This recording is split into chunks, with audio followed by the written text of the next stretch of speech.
Parfois, l'entourage même ne sait pas exactement que la personne est aux prises avec une dérive sectaire. La pandémie, c'est du pain béni pour les gourous. Ce qui existe aujourd'hui n'aurait pas pu exister il y a 30 ans. En fait, il y a vraiment un très gros discours réactionnaire. Souvent, l'entourage vient nous voir trop tard. Les pouvoirs publics ont baissé la garde.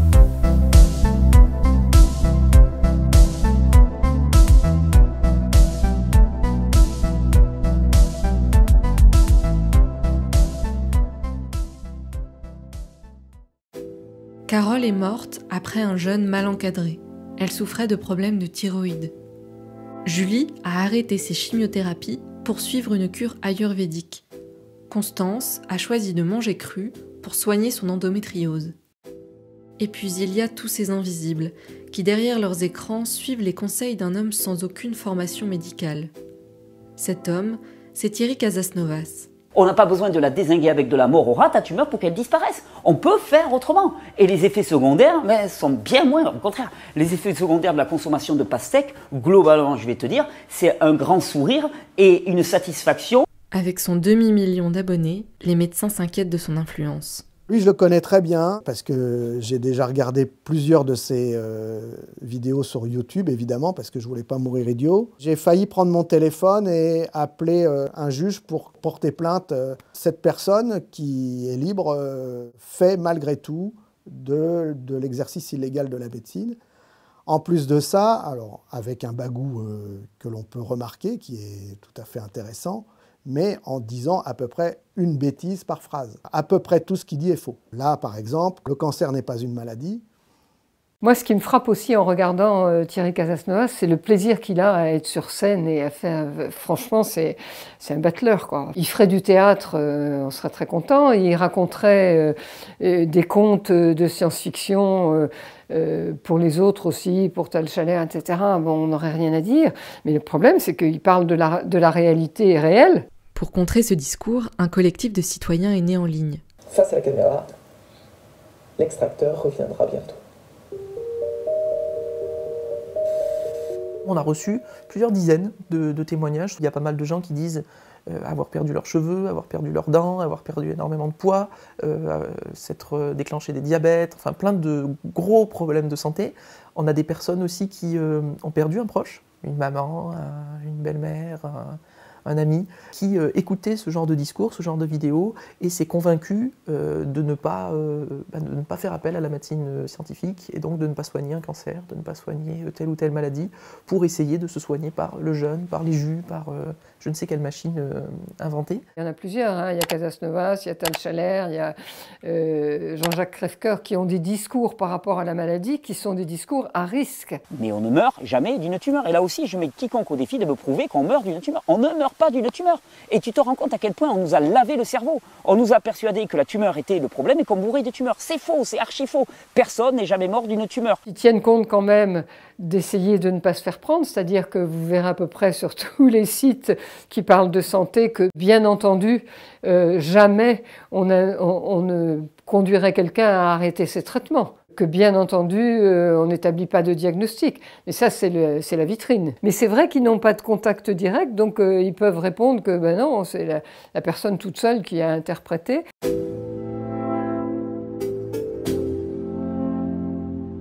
Il y a une espèce d'immunité d'un côté comme de l'autre, de non-engagement de la part du gourou, bien qu'il diffuse, et de non-engagement de la personne, puisque ça rentre dans une habitude qui est celle de la consommation régulière que l'on a des réseaux sociaux. En cas de dérive sectaire, une des difficultés consiste à qualifier l'emprise psychologique de la victime. Tout comme dans les affaires d'inceste, elle se sent souvent coupable et souffre d'un isolement supplémentaire. Moi, personnellement, je ne crois pas en connaître, mais ce qu'on découvre aussi, c'est que parfois, l'entourage même ne sait pas exactement que la personne est aux prises avec une dérive sectaire. Souvent, l'entourage vient nous voir trop tard. Il serait venu plus tôt et peut-être la personne aurait pu répondre à quelque chose. Parce que, si vous voulez, l'entrée dans un mouvement comme ça se fait toujours... c'est pas une obligation, on ne vous ligote pas les deux mains en vous disant « rentrez hein ». C'est parce que vous êtes tenté. On parle beaucoup du consentement en ce moment, mais c'est un des traits majeurs du phénomène sectaire. C'est que quand vous rentrez dans un mouvement, vous n'avez pas un consentement éclairé.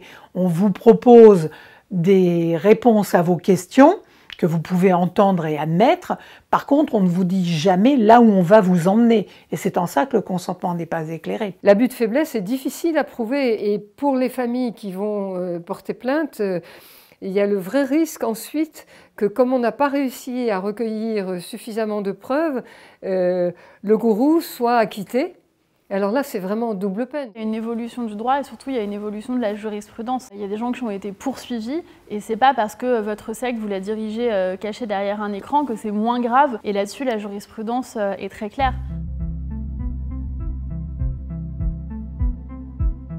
Pour éviter que des drames surviennent, une cellule spécialisée de la police judiciaire surveille les dérives sectaires sur tout le territoire. Depuis 2009, la CAIMAD a traité une 60aine de dossiers.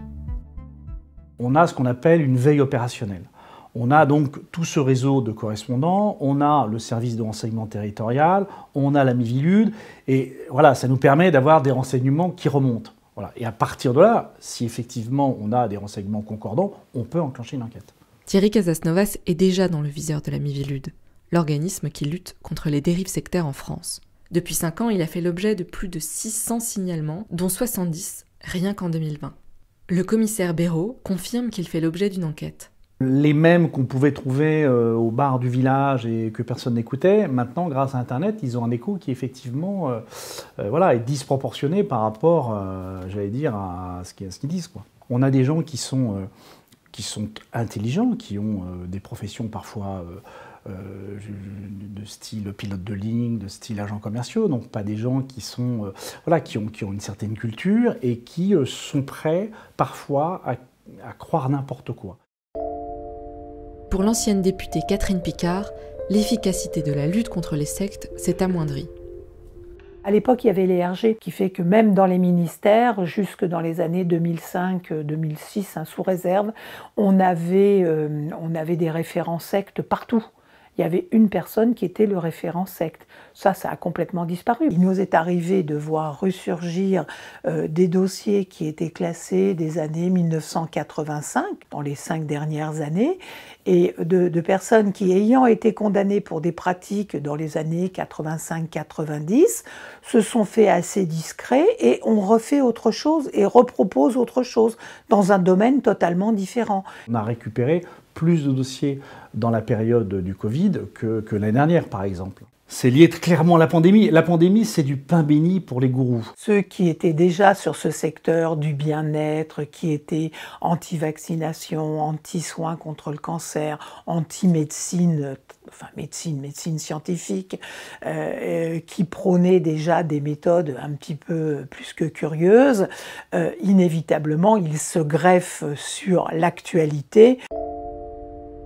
Cette pandémie a d'ailleurs profité à Thierry Casasnovas. Ces derniers mois, le youtubeur a gagné en abonnés.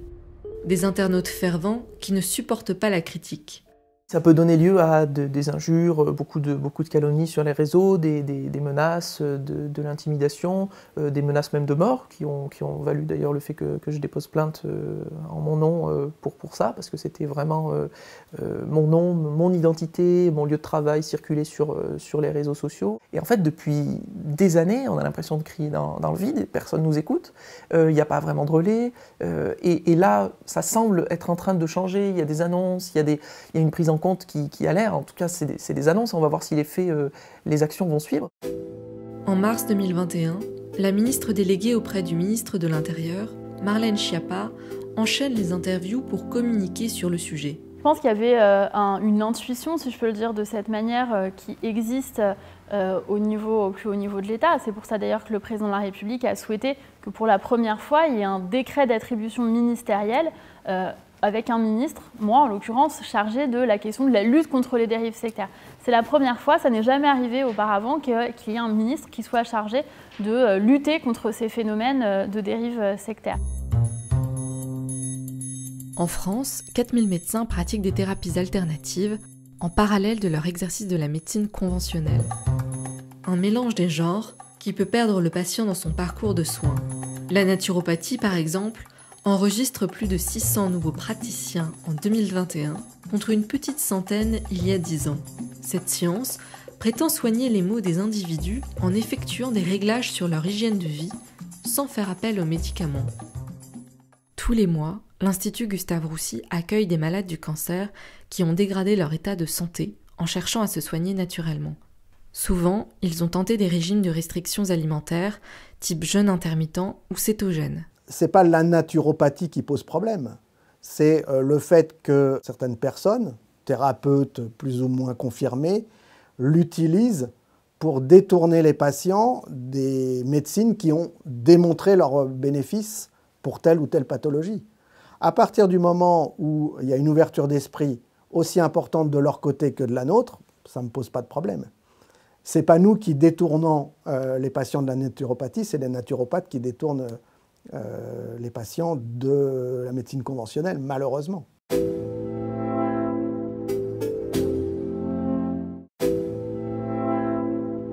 En France, il existe une fédération qui réunit 8 écoles de naturopathie. Chaque établissement a sa spécialité. Le cas le plus fréquent, c'est quelqu'un qui va venir me voir pour une problématique de brûlure d'estomac. Depuis quelques années, on commence à en parler que l'estomac, le système digestif, c'est le deuxième cerveau, on a découvert des neurones. En fait, c'est l'intelligence émotionnelle qui est là.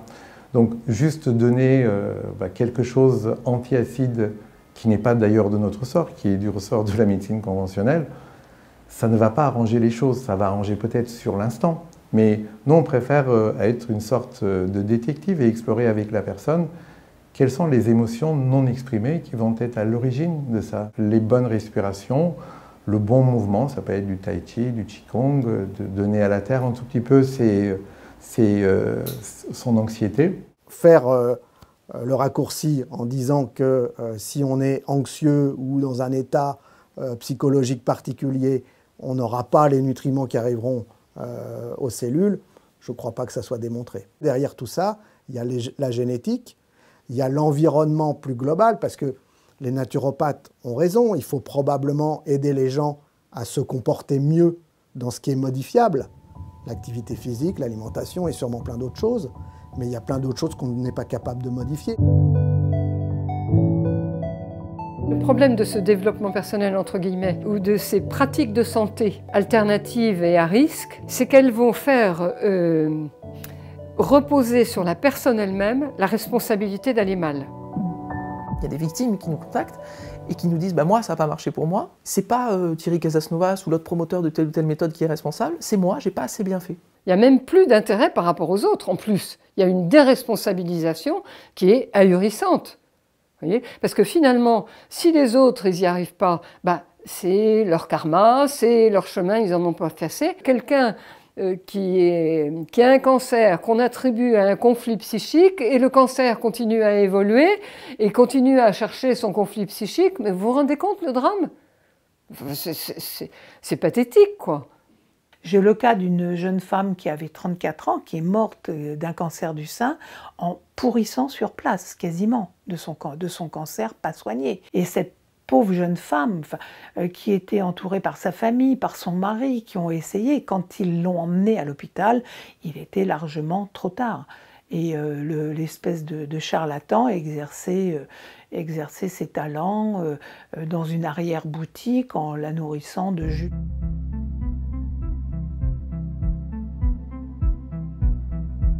Dans les couloirs du pouvoir, le sujet dérange et divise.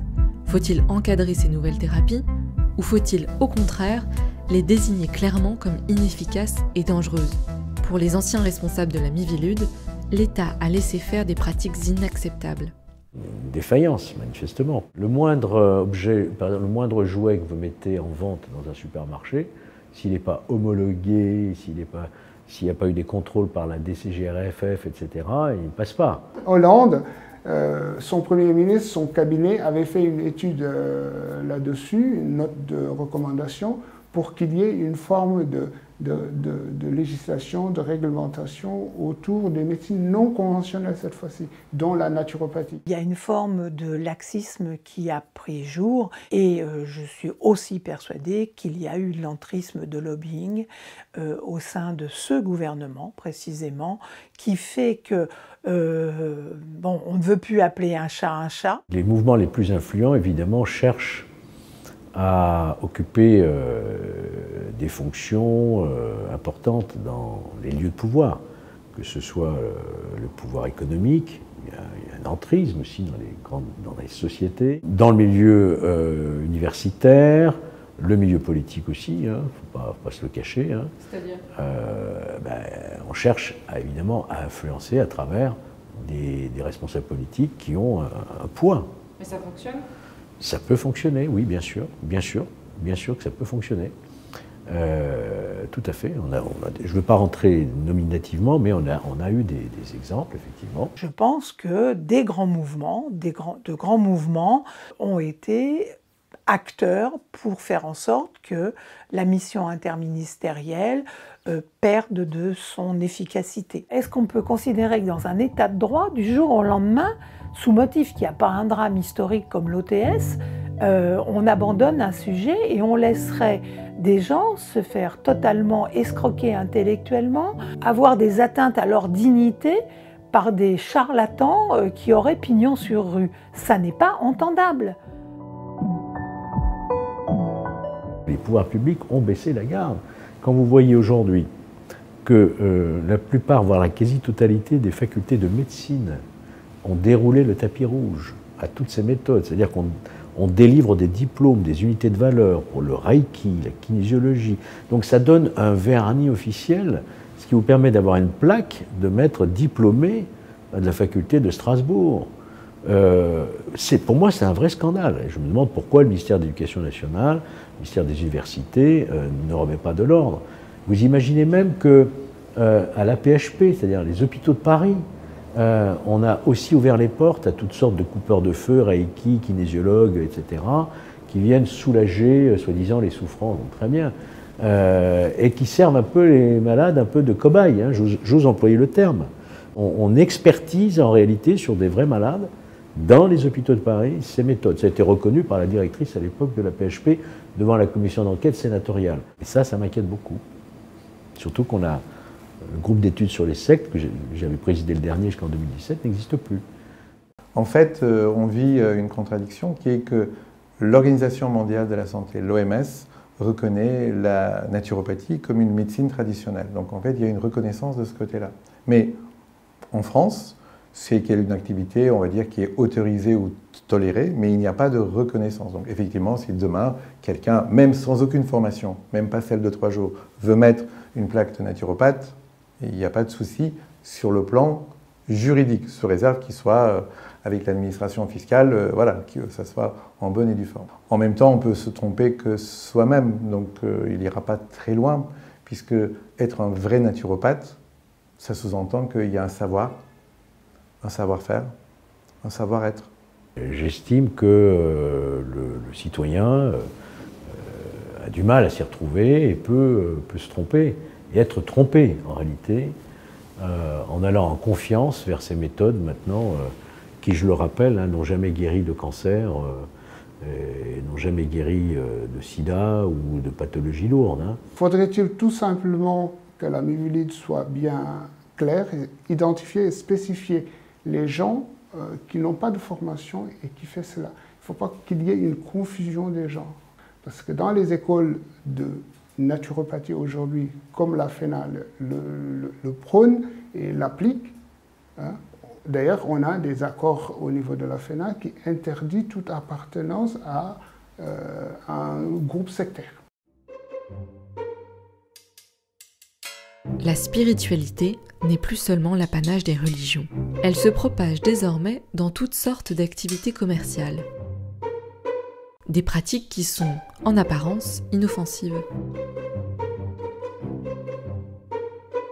La plupart de ces pratiques-là, elles s'appuient, elles se fondent sur des croyances, sur le corps éthérique, le corps ceci, le corps cela, la spiritualité, le psychique qui commande le physique, enfin voilà, mais qui n'ont pas de validation scientifique du tout. On est assez inquiet quand on voit rentrer, quand on voit la tentative de rentrer dans les écoles, la méditation par exemple. Je trouve ça il faudrait que les parents se rendent compte que c'est pas simplement de la relaxation. Si on parle relaxation, ça je suis assez pour, vous voyez, parce que je pense que des techniques de respiration, pourquoi pas. Mais quand on parle méditation, on va conduire à une vision du monde qui est différente. On a besoin de sens pour continuer à vivre, chercher un sens, trouver ce sens. Les gens qui sortent, non seulement ils ont appris des choses, non seulement ils ont appris à pratiquer, ils ont aussi changé eux-mêmes. Ils ont réussi à créer cet espace en eux-mêmes pour recevoir l'autre en empathie, sans le juger. Il y a cette dimension ésotérique, philosophique dans tout cela. Hein. Et ces gourous l'ont très bien compris. Certaines pratiques, vous allez me dire, mais t'es un véritable inquisiteur, il y a des sectes partout, peut-être que je suis tombé là-dedans aussi, mais le yoga peut être un point d'entrée terrible. Hein. Thierry Casasnovas a lui aussi parié sur le tandem spiritualité et santé au naturel. Il s'est entouré d'une agence de communication évangélique. Ça s'appelle régénère. C'est comment en fait notre corps, quand il est en bonne santé, il se régénère tout seul et on peut être dans notre plein potentiel. J'ai eu la chance de faire un de ces stages et j'en suis ressorti boosté. Le créateur de Progressif Média, David Bonhomme, promeut entre autres le leadership chrétien. Le christianisme est-il démodé dans sa forme? Je dirais aussi que Dieu m'a mis à cœur aussi de trouver sur le plan alimentaire, sur le plan du mode de vie, vraiment un changement radical et j'ai vraiment trouvé une façon de me régénérer suivant ses enseignements. On a un discours religieux ultra évangélique qui ressort. Il y a le côté, en fait, les lois du vivant, c'est les lois de Dieu. Ça, il le dit lui-même. Le côté créationnisme, avec vraiment Dieu a créé l'homme à son image, et donc il est parfait, et donc c'est vraiment ce qui expliquerait qu'il pourrait se régénérer, etc. Par exemple, quand il va dire dans une vidéo, moi dans les questions-réponses, quand je réponds aux questions de santé des gens, en fait je coupe mon cerveau et je laisse Dieu parler par ma bouche. Mais en fait, ce qu'il faut vraiment voir, et il le dit d'ailleurs plusieurs fois, ce qu'il a sauvé, alors il y a la version c'est les aliments crus, il y a la version c'est la repentance, et puis il y a la version c'est le baptême. Il y a la version depuis que voilà, j'ai rencontré Jésus, j'ai rencontré Dieu, j'ai été sauvé. Donc il y a vraiment cette importance du discours religieux et évangélique qui est très fort et qui n'est pas perçu par tous les sympathisants. Ouais, non, j'ai une queue de cheval, je ressemble à un hippie, mais vous inquiétez pas, je suis intégriste au possible. Hein, traditionnaliste. Non, c'est un cheval de Troie, là. Sous des aspects, sous un couvert un petit peu écolo, sympathique, de naturel, de retour un petit peu à cette nature, à cette terre-mère, etc. En fait, il y a vraiment un très très gros discours réactionnaire qui est derrière. Entre écolos radicaux et catholiques traditionnalistes, des relations existent. Après avoir créé un faux profil, nous sommes allés dans un groupe Facebook qui promeut ces théories. En quelques heures, nous avons été contactés par une partisane de la Manif pour tous, visiblement anti-IVG. Formée par Thierry Casasnovas, elle s'est proposée pour nous aider à soigner un cancer du sein. Dans son discours, aucune mention de la religion. Selon elle, le corps peut s'auto-régénérer.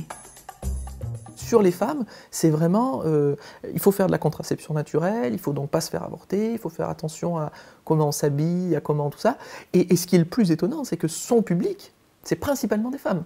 Le prophète Jérémie, je crois, il y a un verset qui dit « Avant que je t'ai formé dans le ventre de ta mère, je te connaissais ».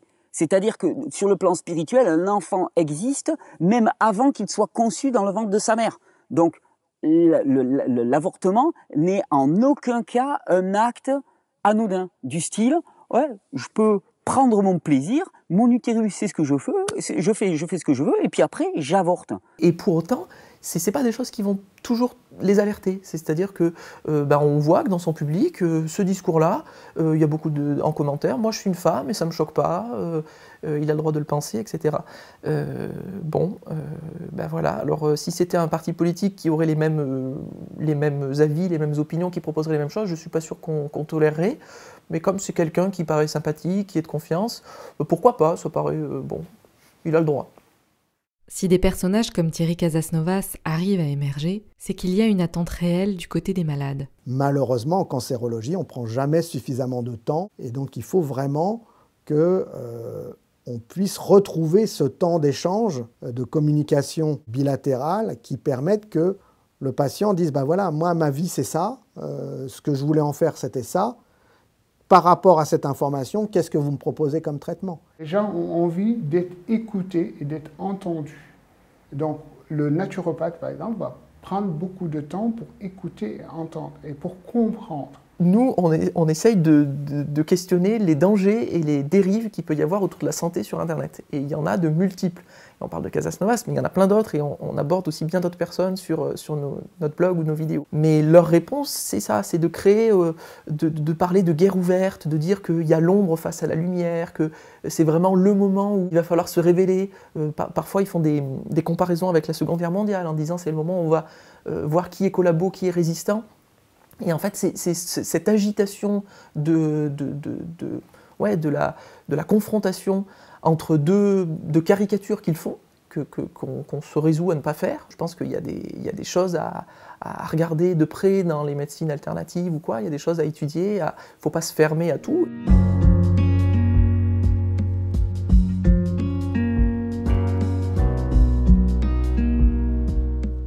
Florence Spengos est une adepte de ces théories, mais elle ne suit pas Thierry Casasnovas. Je crois en l'utilisation des plantes pour beaucoup de choses. Maintenant, j'utilise les plantes en première intention. Mais après, si ça ne suffit pas, bah oui, je me tourne vers l'allopathie qui a quand même fait ses preuves. Il y a quelques années, lorsqu'elle démarre des chimiothérapies pour son cancer du sein, les médicaments ne parviennent pas à atténuer ses nausées. Comme 60% des malades du cancer, elle se tourne alors vers une médecine non conventionnelle, en parallèle des traitements. Pour elle, ce sera l'homéopathie. Après des heures passées à lire des revues spécialisées, à faire des formations ou à se rendre dans des salons du bien-être, elle a aujourd'hui radicalement changé ses habitudes de vie. Du bio dans l'assiette et des compléments alimentaires quotidiens. Je pense que la nature est faite de telle manière que si on ne déséquilibre pas, on peut se guérir de... Moi, je pense qu'on peut se guérir de tout, quoi. S'auto-guérir, je veux dire, soi-même. Donc ça, c'est ce que je crois. Après, j'ai vu des choses marcher, notamment pendant le cancer. Ce qui existe aujourd'hui n'aurait pas pu exister il y a 30 ans parce que la société ne réclamait pas cela. Je crois que c'est l'adaptation d'une demande légitime, vous et moi, qui nous inquiétons sur le climat, la santé, la nourriture, le bio, le pas bio, les pesticides. Je crois que ce qu'il faut vraiment bien comprendre, c'est que le phénomène sectaire, il est une réponse à des demandes légitimes. Mais ce n'est pas parce qu'il y a des demandes légitimes qu'il faut avoir des réponses d'escrocs. Sur la proposition de son épouse, Nicolas a accepté de faire un stage de jeûne randonnée d'1 semaine. Florence voulait tenter l'expérience dans un but détox, lui souhaitait perdre un peu de poids. Chaque soir, les participants pouvaient assister à des conférences sur la santé.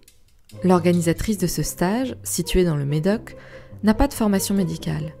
Par contre, elle s'est entourée de spécialistes. Il y a à boire et à manger. J'ai vraiment l'impression que, ce qui est assez comique d'ailleurs dans un cadre de jeûne, mais pour ces conférences, j'ai l'impression que se crée une espèce d'écosystème, de nébuleuse, de contributeurs plus ou moins intéressants, mais aussi plus ou moins, légitimes.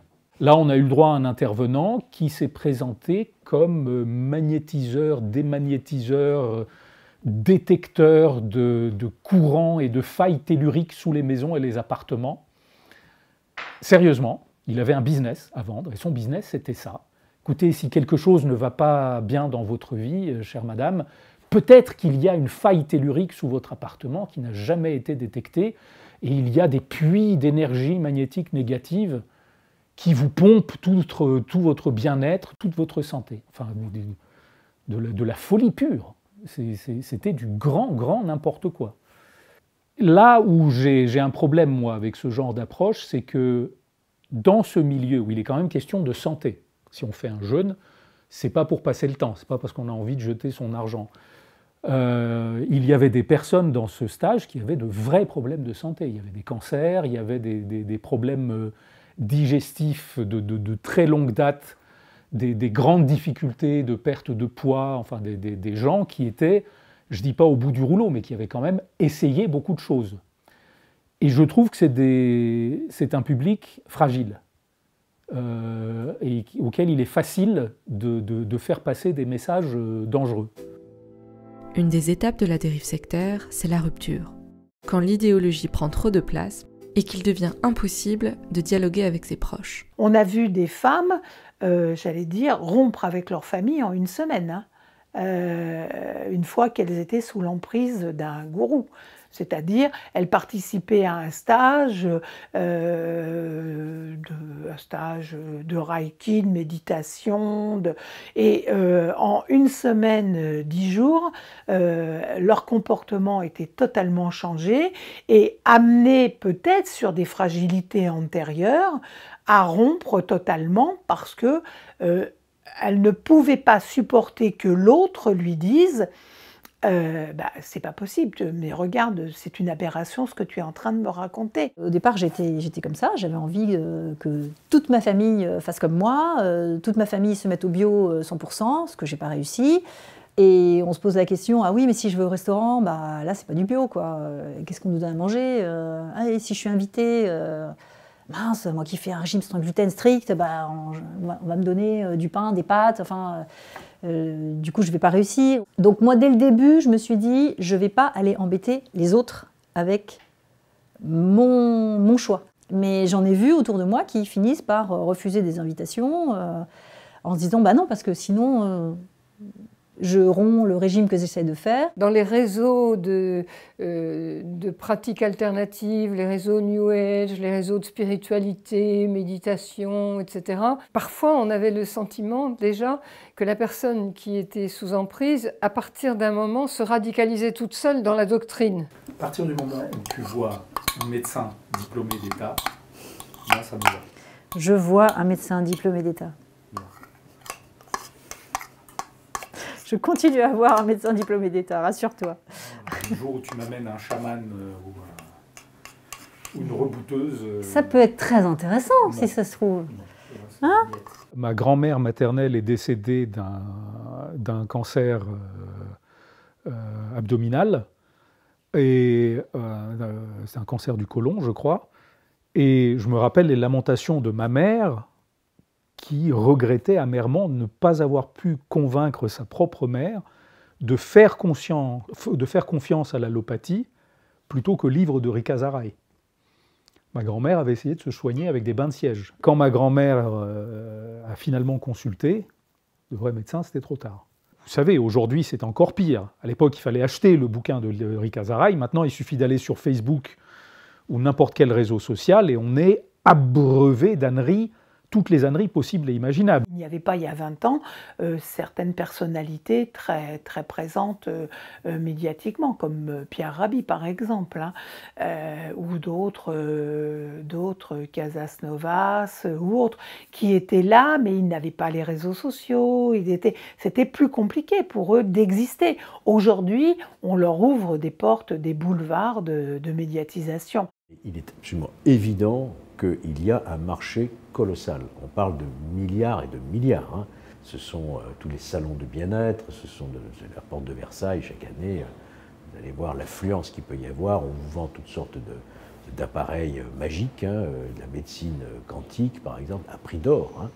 Et vous avez aussi toutes ces formations, tous ces traitements qui au départ sont indolores financièrement et qui le deviendront petit à petit. Faut-il jeter tout à la poubelle ? Je ne crois pas. Quand mon épouse a eu son traitement de chimiothérapie, j'ai constaté de mes yeux que les compléments alimentaires qu'elle prenait l'ont aidée à ne pas avoir de nausées, ou très peu. C'est encore plus compliqué justement quand on essaie de soigner de manière plus naturelle, parce que les études, il y en a beaucoup moins. Il est bien évident que les industriels de la chimiothérapie ou les industriels de la nutrition telle qu'elle est faite à l'hôpital ne vont pas financer des études sur ce sujet-là, c'est normal. Mais par contre, bon nombre de financements académiques peuvent être disponibles pour des études sur ce sujet-là. Donc il n'y a aucune raison qu'on ne puisse pas faire les études. Je crois qu'il faut raisonnablement ne pas fermer la porte à toutes ces possibilités thérapeutiques, mais avoir un processus d'évaluation qui soit le plus scientifique possible pour le démontrer. Actuellement, il n'y a pas de preuve que ça marche.